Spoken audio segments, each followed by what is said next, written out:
yes, you're the conductor and you're the teacher and you're the all of that, but we want them to be musical. We already proved that we're musical. We got the degrees, we got the jobs, we got all that, but we want to them to have that experience. And I think I'm not saying that we need to, we don't move away from the excellence because that's still an important part of it. But I think that we can incorporate that into what we do. Yes, I still stand in front of my band and conduct. We still play repertoire. We still do concerts. We still do all of those things, but it's not the only focus.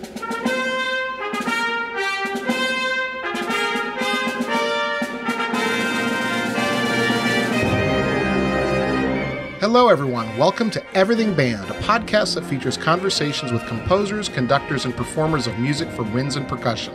My name is Mark Connor. I'm a composer and educator, and each week I have the good fortune to speak with and share the stories and wisdom of musicians and leaders in the band community. Are you planning to travel with your group sometime soon? If so, please consider my sponsor, Kaleidoscope Adventures, a full-service tour company specializing in student group travel. With a former educator as its CEO, Kaleidoscope Adventures is dedicated to changing student lives through travel, and they offer high-quality service and an attention to detail that comes from more than 25 years of student travel experience. Trust Kaleidoscope's outstanding staff to focus on your group's one-of-a-kind adventure so that you can focus on everything else. The Everything Band podcast is a proud member of the Music Teachers Development Podcast Network. The Muted Network provides support in the form of audio-on-demand programming designed by and for music educators. You can find more information about our network at mutedpodcasts.com. Before we begin, I'd like to thank all of you for listening. I appreciate your time and hope that you are finding value from these interviews. I rely on word of mouth and social media to bring the show to new listeners. If you think you knew one or two people who might find these interviews useful, please let them know about it. You can also help by following me and sharing posts on Facebook, Instagram, Twitter, and YouTube. Remember, help your students live up to the best that is in them through music.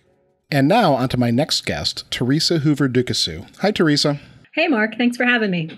So what you and I talked about a little bit, and I'm going to have you introduce yourself and the listeners in a moment. You and I were talking about what we're going to do next year as music teachers, and I think that's a really important conversation. So we'll revisit it for the listeners. But can you go ahead and introduce yourself for them? Sure. So currently I am living in Alexandria, Virginia, and I am the band director at Dorothy Hamm Middle School, which is in Arlington, Virginia, right outside Washington, D.C. Dorothy Hamm, we are a brand new middle school. We just opened September 2019, and kind of as you alluded to, we didn't get to finish a full year. But yeah, and I've been down here in Northern Virginia for 4 years. Before that, I taught all kinds of different music things up in Pennsylvania. Theresa, how did you get your start in music? What's your superhero origin story? So I actually started as a piano player. I started taking piano lessons when I was 5 years old. My mom had played the piano when she was younger, so her parents, my grandparents, had a piano. And apparently I told my grandfather that I wanted to learn the piano. And that prompted him to quickly call the piano movers and get the piano shipped to my mom's house. And I got to start taking piano lessons. So I was actually a piano player for all of elementary and middle school. I sang in the chorus. And then going into high school, my parents convinced me to sign up for marching band, which I played the piano. I don't really know why anybody thought I should do marching band, but I said, sure, whatever, I'll give it a try.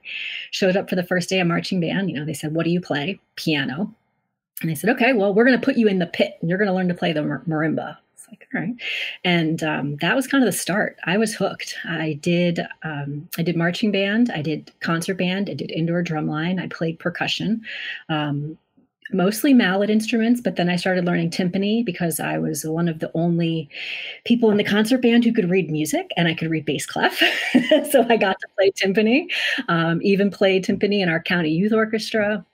I mean, I was like a percussionist through and through until I started thinking about college. I was a piano player. I mean, that was what I primarily did, and I wanted to go to school for that. But I also loved marching band, and I also wanted to go to Penn State. I kind of knew that from a very young age as well. But Penn State did not have a pit in their marching band, and I learned that in order to audition for the drumline at all, you had to audition on snare drum.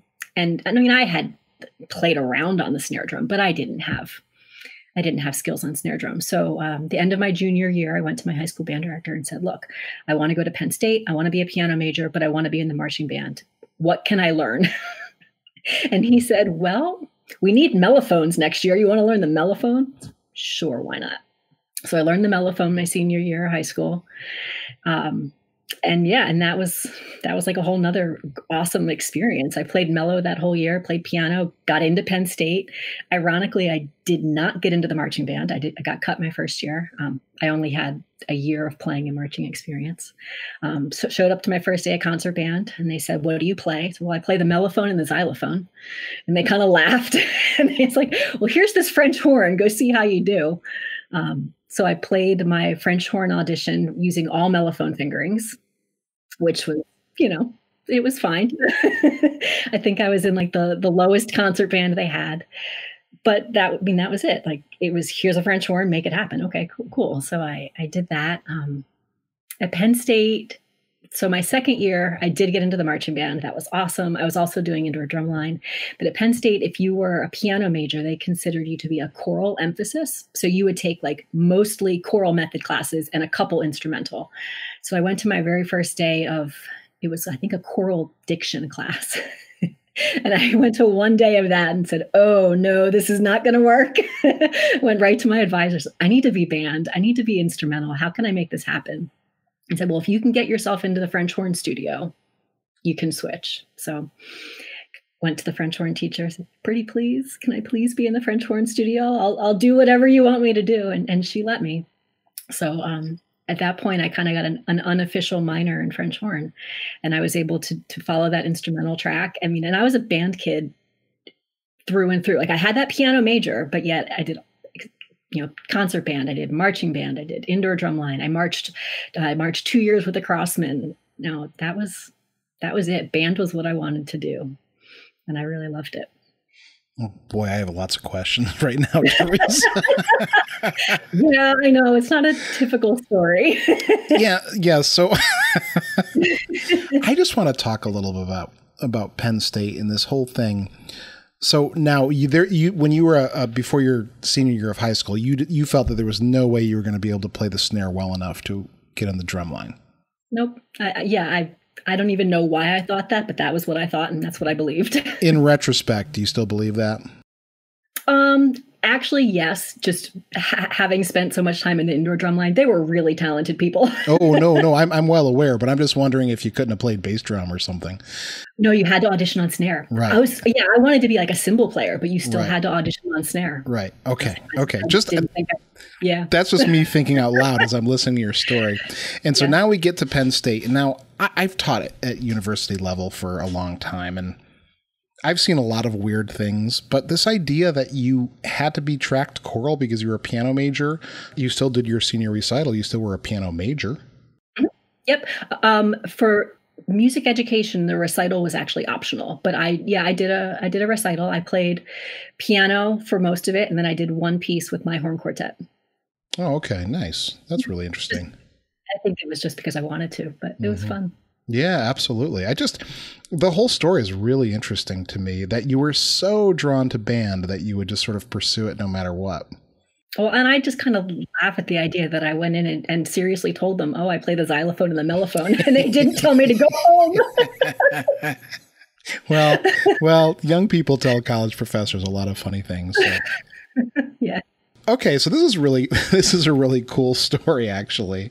And so while you were at Penn State, what was that experience like of playing the horn and doing the instrumental education while you were still on the main track of taking piano lessons, and I'm assuming playing pretty serious piano literature as a piano major? Yeah, I mean, at the time, it didn't faze me as anything abnormal, to be honest, because I had always played piano, and then through high school I always played something else as well. I probably could have taken my piano playing a little bit more seriously, if we're being honest about it. And in fact, I never told my piano professor that I was in marching band, because I think she would have had a big problem with that. Just because of the time commitment. I mean, that was the but yeah, it was just what I did. That's surprisingly insightful on your part as an 18, 19-year-old to not say that. Yep. Okay, so let's talk about that. So you get the music ed degree from Penn State, and what happens next for you? So I graduated in December. I did like a 4.5 year plan. And I actually got a job right away. And kind of funny story. I actually took over for one of your former guests' fathers. My first job, I took over for Laurie Schwartz-Reichel's dad in Northeastern New York. So I taught high school band and elementary band in Northeastern New York for 1.5 years. Oh, wow.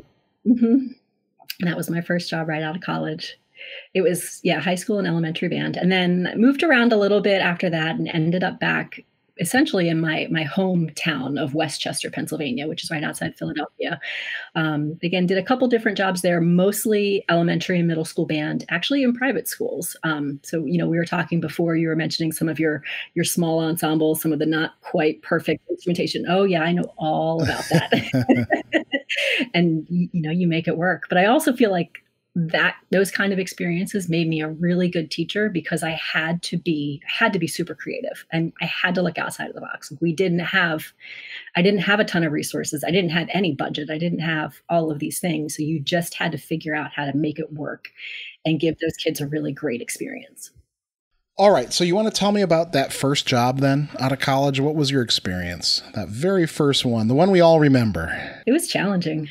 And I was also following somebody who was well known throughout the era. He had been in that school for 30 years, being the elementary and high school band. Everybody had him. Their parents had all had him. So it was definitely a challenge.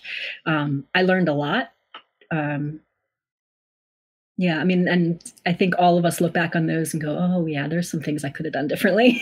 Yeah. But you don't know at that age. You don't know what you don't know. Yeah, especially following someone like that who's probably at this point a local legend, right? Oh, for sure. Absolutely. Yeah, and so there's almost nothing you can do right. Right. Well, and he retired in December. Oh, so it was a very, very, very close transition there. It wasn't like they had the summer to recover. I don't want to pick on this because everyone's first job they make mistakes, but then I do want to pick on that because that's where we learn. So I was going to ask you, how long were you there? I was there 1.5 years. So again, I started in January, did that year, and then the following year. I bet you it helped a little bit the second year because you had a chance to get some buy-in from the non-seniors. I imagine the seniors never bought in. Oh, you're 100% right. Yeah. I was not their band director. I was just some person. Yeah, no, exactly. Did you get more buy-in from the younger kids at that point? Mm-hmm. Yep. The kids that were the freshmen my first year and then the next year, they were great. And the elementary kids, they were wonderful the whole time. Mm-hmm. They love everybody. They don't know better. Yeah, exactly. Exactly. Yeah, they were fun. Yeah. Okay.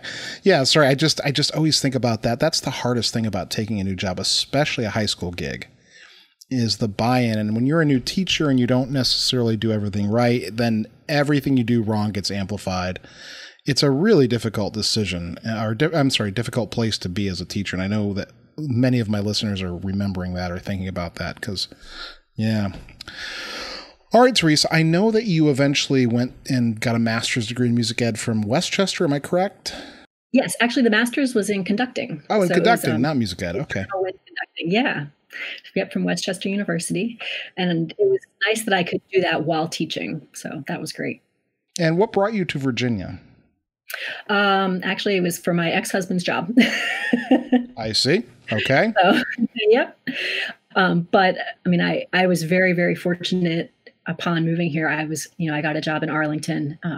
And the first 3 years I taught in elementary school doing elementary band and orchestra. And then this year got the job at the middle school. I mean, and it's a great place to be. Mm-hmm.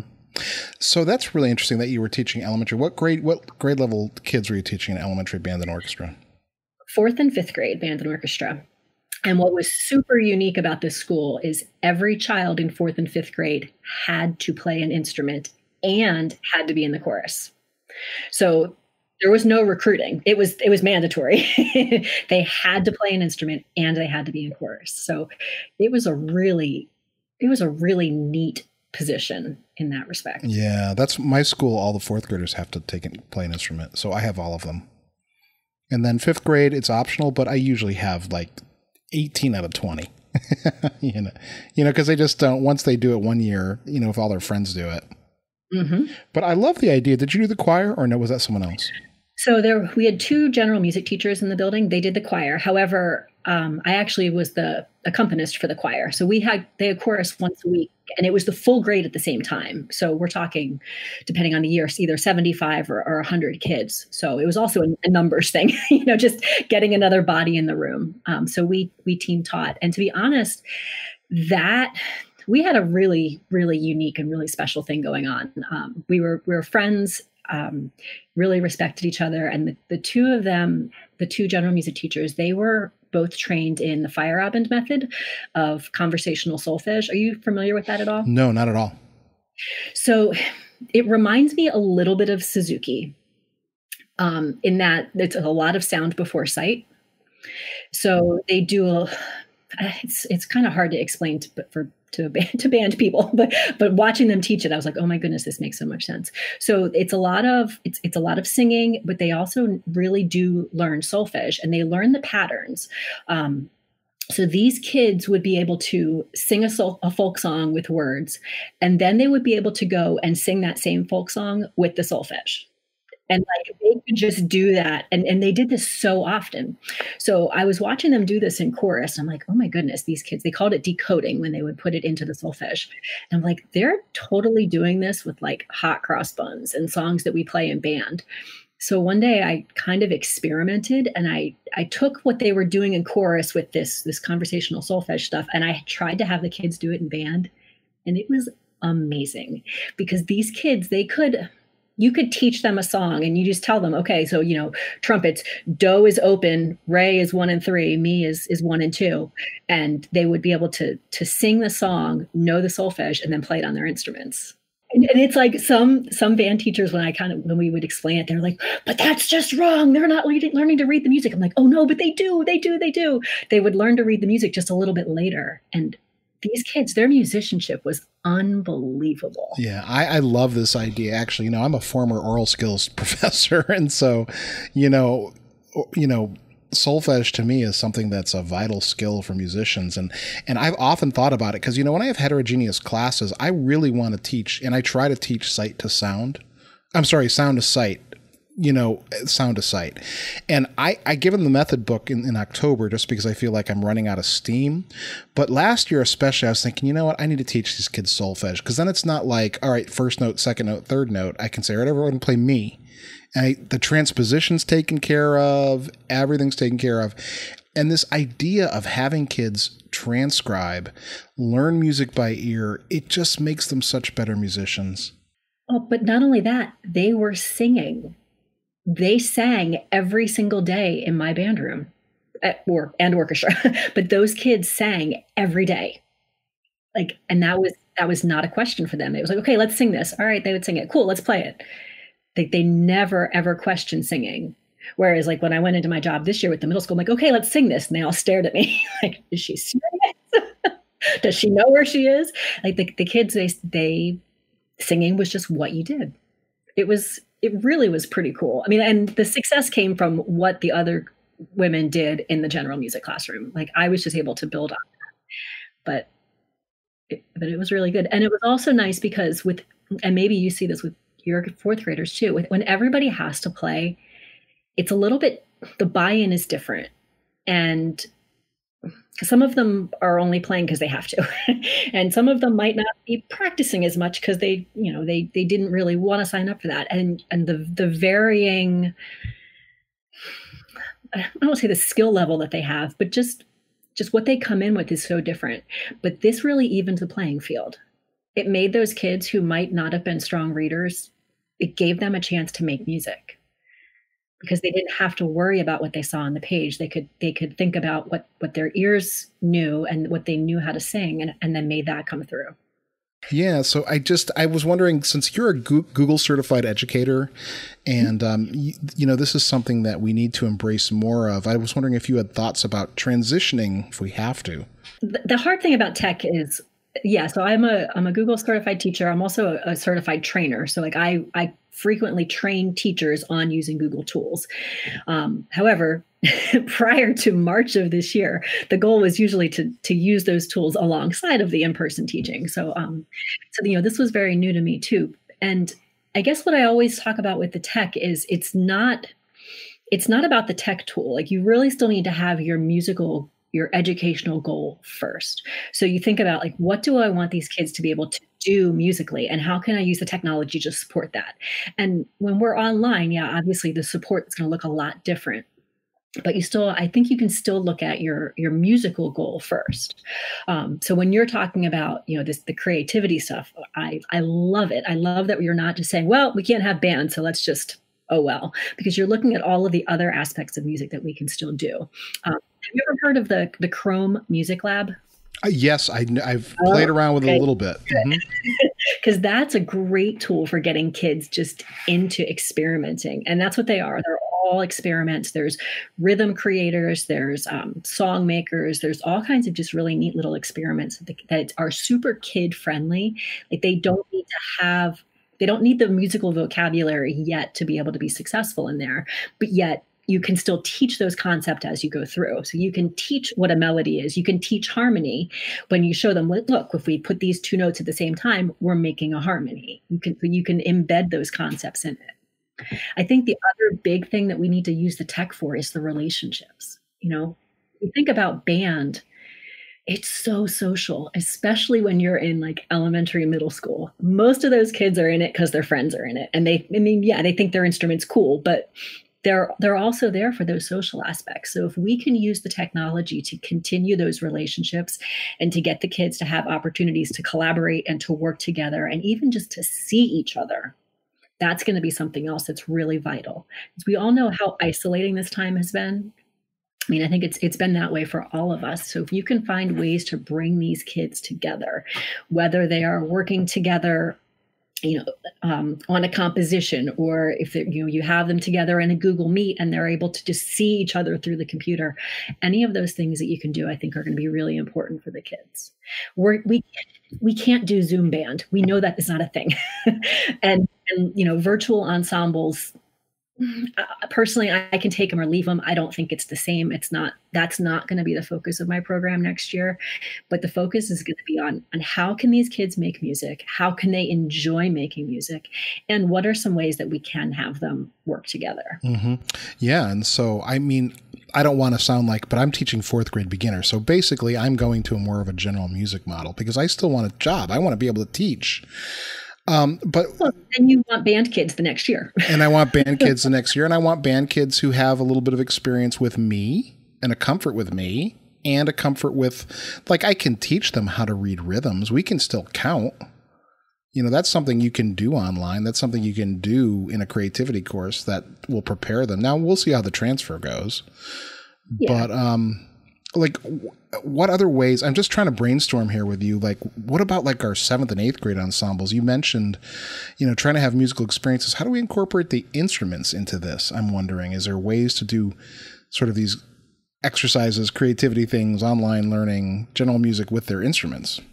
I mean, you mentioned before we started recording about Flipgrid. Flipgrid is one of my other favorite tools. I've been using it for a couple years now. And for anybody who hasn't used Flipgrid, it's a video response platform where the whole purpose is to record video. And what's different about Flipgrid from, say, like Google Classroom, where you might have kids submitting videos, they show up in a grid and all of the kids can see it. And I mean, I'll be honest, some people have mixed feelings about that. Oh, kids aren't going to want other kids to see them playing. You would be surprised, especially if you put it into a non-threatening environment. Like, I would never put a graded playing test in Flipgrid and tell the kids that everybody was going to watch it. But you can guarantee that I'm going to put some silly stuff in there and encourage them to do it. So that was one of the things we used a lot in the spring. I would have at least one different Flipgrid assignment each week, but it was it was silly. Like one week it was Wacky Wednesday. And it was truly like, what can you do that's just kind of bizarre with your instrument? And I had kids playing songs, wearing chicken hats. And one of them was standing on his bed. Another one was standing like crouched in the bathroom, like just bizarre stuff. But they were playing their instruments and they were having fun. So I was not trying to get, it wasn't a graded playing test. It wasn't like, oh, play your chromatic scale as fast as you can. It was, how can you show us having fun with your instrument? We did a John Williams week where they had to play something that by John Williams. We did another one that was, another one was more of like an improv, like improv something for us. Play us something that you've made up or you've composed or you've done on your own, just to get them playing and to see each other. And because a lot of times with the kids in that, like they see their friends do something, then they immediately want to do the same thing. It's like, wait a minute, he just played Star Wars. I want to learn Star Wars. And the next thing you know, they're searching online for Star Wars music. Now, do you have it on like one topic, like you post the topic for the week and then it's one long thread? Yeah, I would post one topic a week of something different, something unique. And I know that we did other things besides just this, but the kids had fun with this. And I think, especially in the last couple of months, they needed the fun. It was stressful. Absolutely. Life was just stressful. So if they could have fun, that was good. I know that a lot of my classroom teacher colleagues are talking about how the kids are going to be behind in math and this and this and this. But I think we just have to accept that, maybe we're not going to have kids at the highest level of calculus that they would have been, when they get to high school. Or maybe we're not going to have the grade 6 bands at the top of the state heap. Maybe we're going to have to be doing grade 5, and grade 5 bands are going to have to be doing grade 4, because these kids aren't going to progress as much, but that's okay if we keep them engaged. As long as we have a band doing those things, that's all that matters. Absolutely. Absolutely. I think, like, let's look at the big picture. And I think a lot of us, naturally, when we first see our band in September, we take this quick inventory. Okay, what do they know? What can they do? What do I have to do next? We do that anyways. So this year we might just be, or whenever we're back, fully in our band rooms, we might be looking back a little farther than normal. We might be reviewing a little bit more than normal, but we're all good enough teachers that we can do that. It's okay. Yeah, I don't want to scare people, but this might be more than 1 year. Yeah, I know. So just so if my listeners out there, I'm not going to divulge my information publicly, but I've heard that it could be a 2-year deal. So that'll be okay. It's okay. We just have to teach music. Right. We are teaching kids. We're teaching kids to love music. And that's big. I had at least one, I think 2 parents email me and just say, thank you, because the only time he smiles is when he's playing his trumpet. So we have to go into next year with a smile on our faces. Like, all that doom and gloom can be on the inside, but we have to go back with a smile on our faces and tell these kids that we are going to do everything we can to have an awesome year, whatever it may look like. I like this Wacky Wednesday idea. Sorry to jump back. I think I'm going to do like a pajama day. Yes. That would be really cool. Lots of good ideas. Okay. Anyway, but this goes back a little bit sidetracked. This goes back a little bit to what you said about trying to build relationships. And how do you think we're going to do that online if we are online? What have you thought about? So my hope is that we definitely have, well, and I think we will. If we're online, we're going to have synchronous learning time. The past couple of months, I did not have that really. We were not teaching live teaching. A lot of it was primarily asynchronous. So I'm hoping that we will get that opportunity to have that synchronous time, that face-to-face time, so we can see each other. I think we need to do a lot of like the getting to know you stuff. I'm especially thinking about like my incoming 6th graders, the kids I don't know yet, is just getting to know them as people, not just as musicians, but as people, what's your practice space look like? Do you have any pets? What's your favorite color? Like just to learn about them. And I think we can do that. We can do that through video. There's also, you could do that with like Google Slides. Create a Google slide deck, push it out to your kids, tell each kid to take one slide and make that an all about me. Here's everything you need to know about me. They could put a picture of themselves. They could put a picture of their family. They could put words. They could put whatever they wanted to. This is me. This is who I am.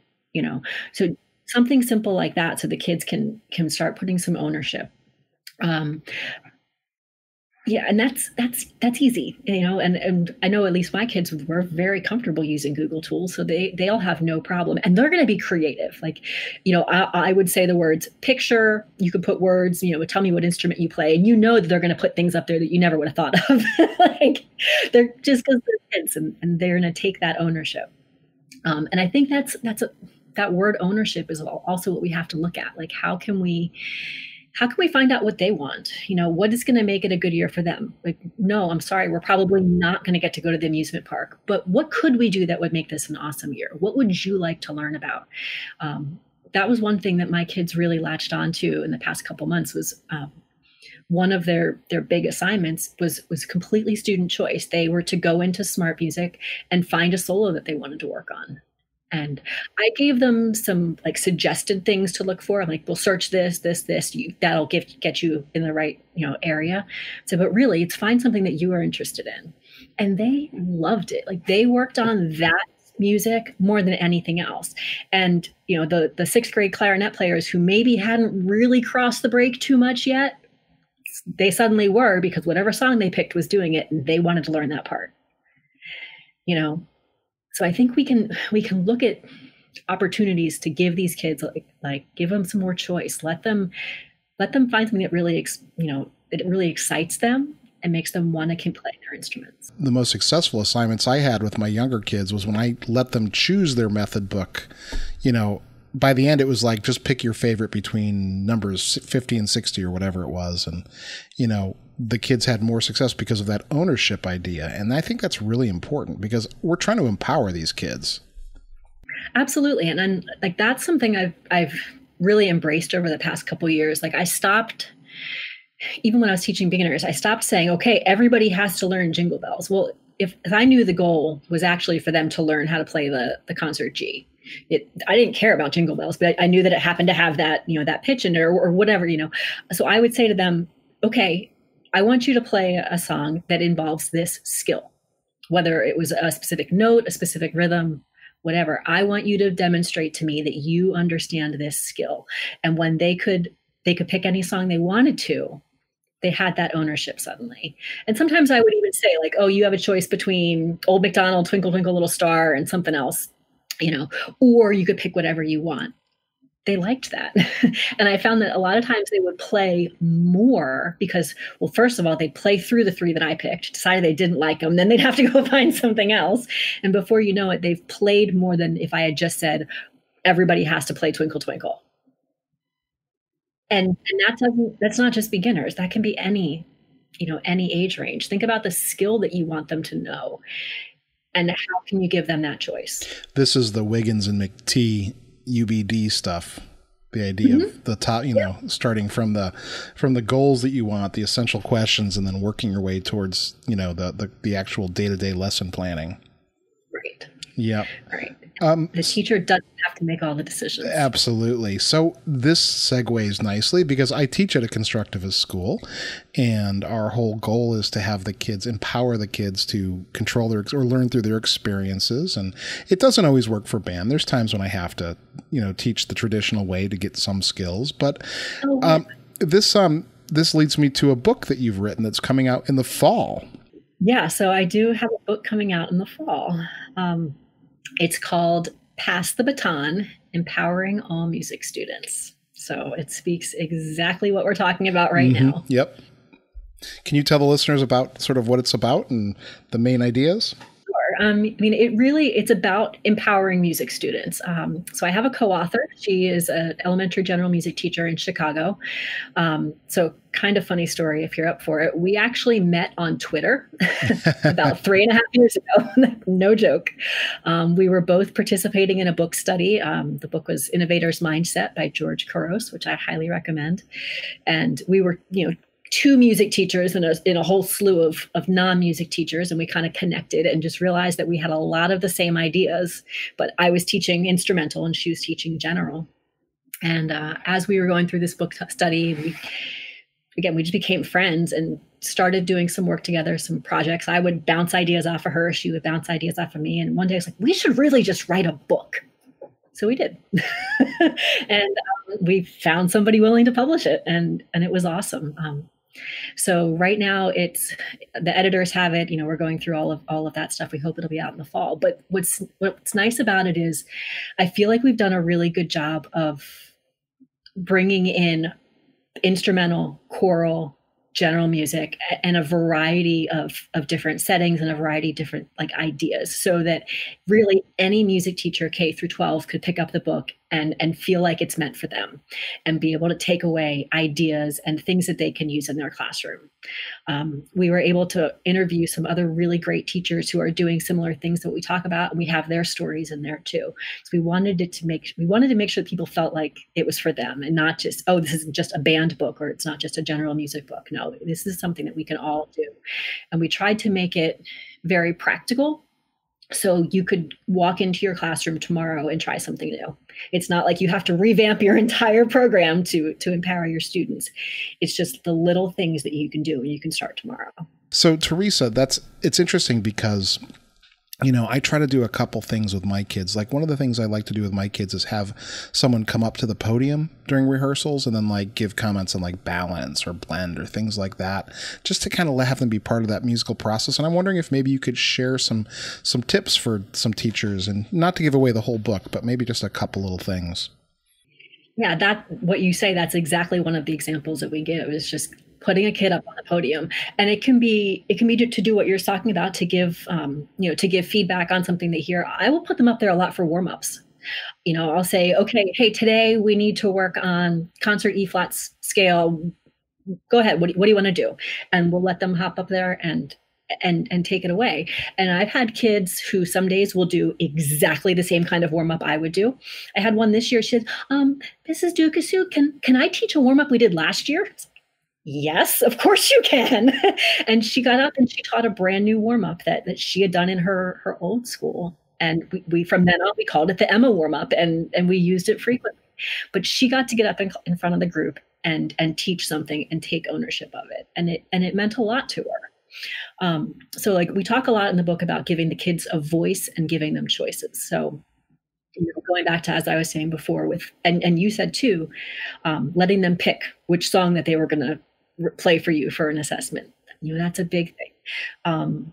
Having the kids create, whether it's just simple little improv, or you're actually having them compose melodies and things like that. Just any little thing that you can do to let the kids be part of the process. I think so often, we're taught score study, and we're taught conducting techniques and good teaching techniques, and we're taught all of these things, and we so badly just want to share them all with the students. Look at all these things that I can do as your band director. But really, the kids need to have that too. They need to have a chance to look through their music and decide, I see a crescendo here. I wonder why the composer did that, and I wonder what that means that I should really do for my music. They can make some of those decisions. And plus, I'm sorry. I just want to jump in. Plus, if you have them make decisions like that, then when they see a crescendo that you really want them to do, they're more likely to perform it because they've actually experienced it for themselves, trying to get it in there. Right. Yeah. Or, how many times we'll do a lot of stuff with chorales. I love the 4-part chorales that I think it's Aaron Cole, I believe, has these great 4-part chorales that are they're online and they're free. But the nice thing is that the kids can see all 4 parts. So every flute player has the SATB and all 4. And there's really no dynamic. There's nothing but notes. And you can give those to the kids and say, okay, how are we going to make this musical? Put them in little groups of 4, divide amongst yourselves. We need to have one person on each part, and you need to make this musical. And then they talk about, well, what does that mean? Well, maybe we add dynamic. Maybe we change the articulation. Maybe we change the tempo. And they have a chance to experience making those things happen with a piece of music. Hey there, everyone. My name is Ann Molesky, and I'm the host of the Anna Krusick Podcast, another podcast in the Muted Network. It's my mission to help music teachers be more purposeful, sequential, and joyful in each and everything they do as teacher musicians. Join me every Thursday as I share tips, tricks, and meaningful conversations with other music teachers about how to make the general music classroom more intentional and impactful for both you and your students. All right, Theresa, I've really enjoyed our conversation so far. It's really where my head has been at in the last couple of weeks. But I want to ask you the questions I ask every guest, and they're sort of the broad, generic questions about music education and band. So if that's okay with you. All right, so the first of these questions is, where do you draw the line between healthy and unhealthy competition in music? So, this kind of goes along with some of the other things we've been talking about. I think it depends on who you're competing with. If you're competing with yourself, with the idea of trying to get better and improve and all of that, then competition's a good thing. Competition, I think, is part of our life. It's part of what we are as human. But where it becomes a problem is when the goal is simply to win or to be the best, or, things like that. Because I think that's where it becomes unhealthy. If we can be looking at it as, we're competing because we're constantly trying to get better and we're trying to do better than we did before, and we're trying to improve upon those things, that's going to be really good. Because the fact is, any kind of specific competition, it's subjective. It's a subjective decision that someone made on one day at one moment. And I feel like we can't put a lot of stock in that per se. But if you can look at it as what did you learn? How can you improve? And thinking about the fact that just because you didn't win means you failed. Not winning isn't the same as failing. It's really just it's how we're growing from what we did. Does that make sense? And I think that idea of failure is something that we have to embrace more. What's the fail is first attempt in learning. Just because you got something wrong, that means, okay, cool. What do I do now to make it better? How do I learn from this moment? How do I keep going? So, Theresa, how do you find a work-life balance in a career as a music teacher? That's a good question. I think, at least for me, it has to be intentional. I have found that I have to force myself and I have to make the time to make it a priority. For me, I run a couple times a week. I make sure to exercise. I have a dog. We spend lots of time walking, especially during the pandemic. Oh, yeah. The most spoiled dog ever now. I really am trying to be intentional about spending time with friends and just spending time away from work. But it's a problem because I'm the kind of person that I could easily work 24/7 and think that I'm completely happy and content doing it. But then I realize, once it gets too deep, it's not healthy and it's not good for me. So kind of going along with that, this is an odd segue, but it works, trust me. So we talked about all the work I do with Google. I'm also a Google certified innovator, and the Google Innovator Program is a program for educators where you are working to solve a problem in education.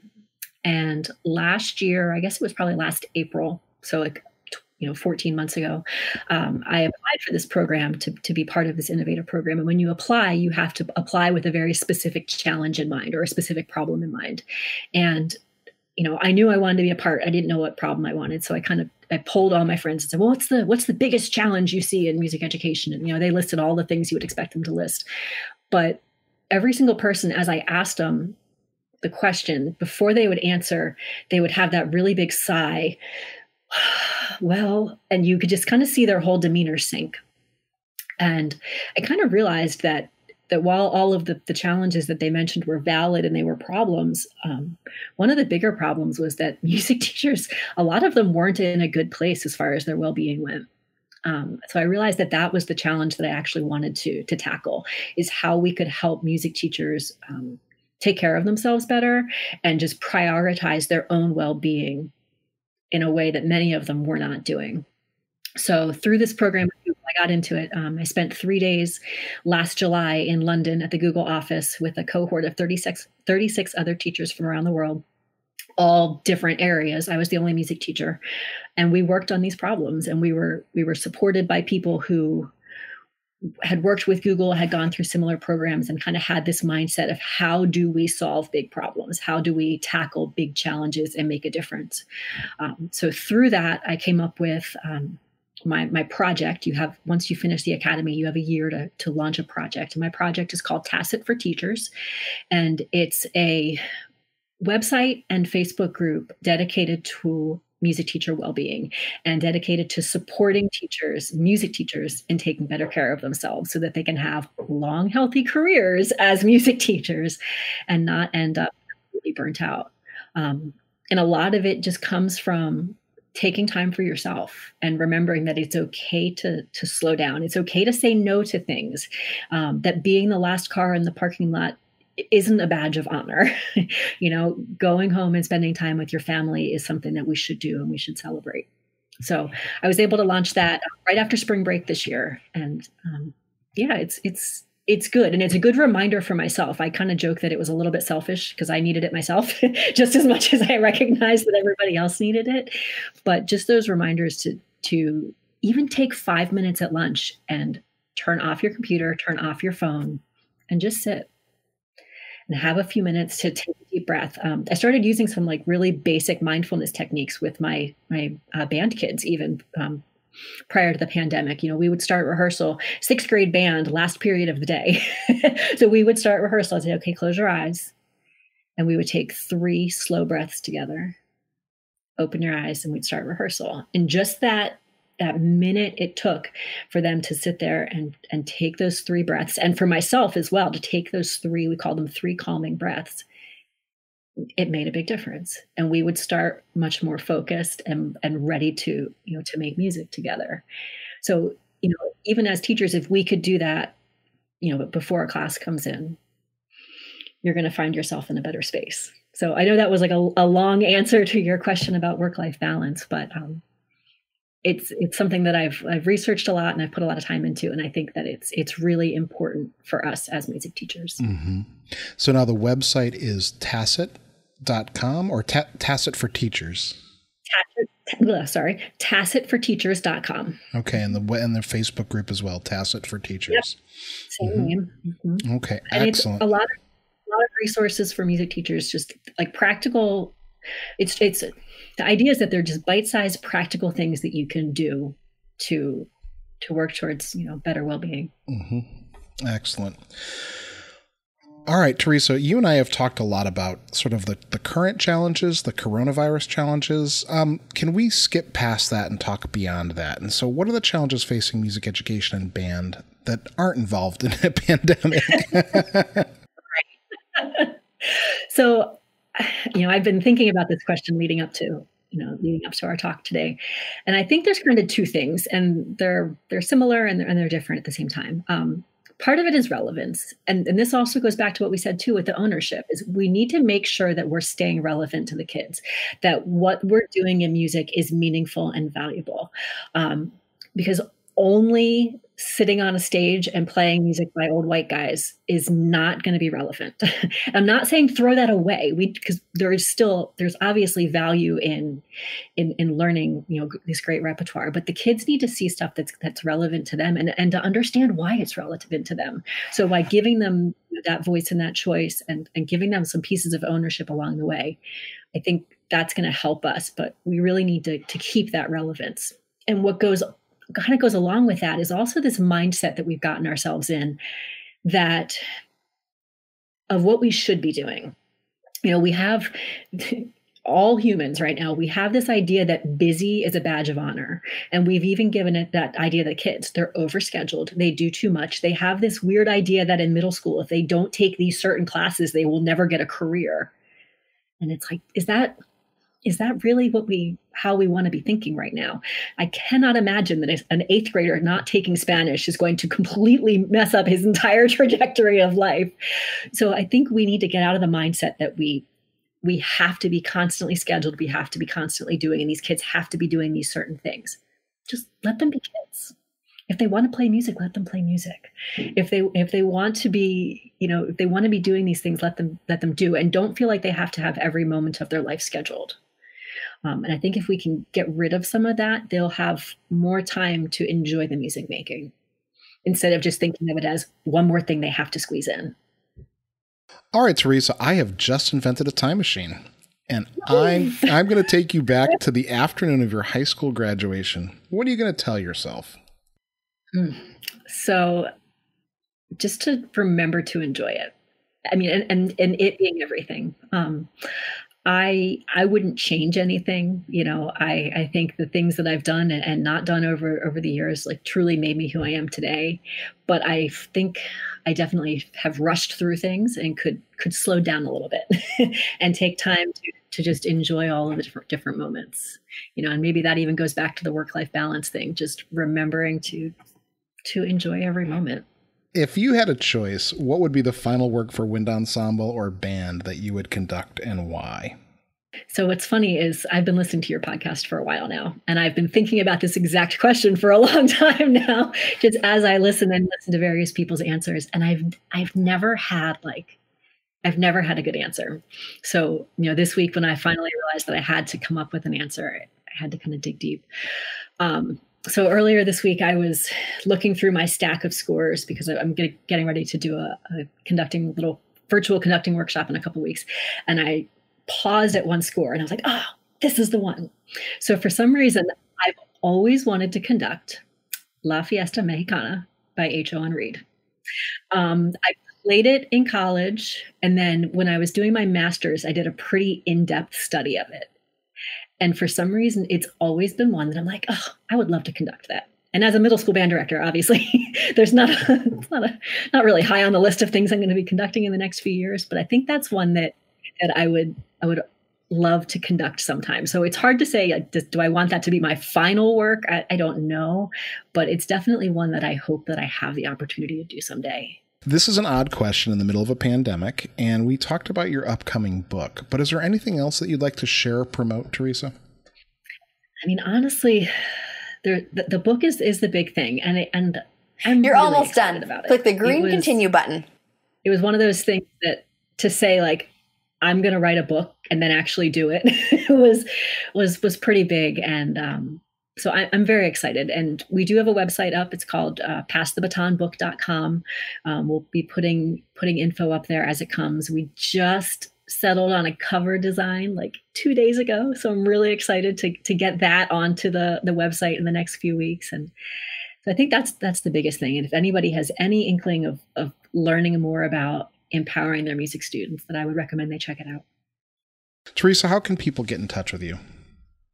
The easiest thing is on my website. As I mentioned a minute ago, the book website is passthebatonbook.com. I also have a blog that I've been writing on for the past couple of years. I try to get content out a couple times a month.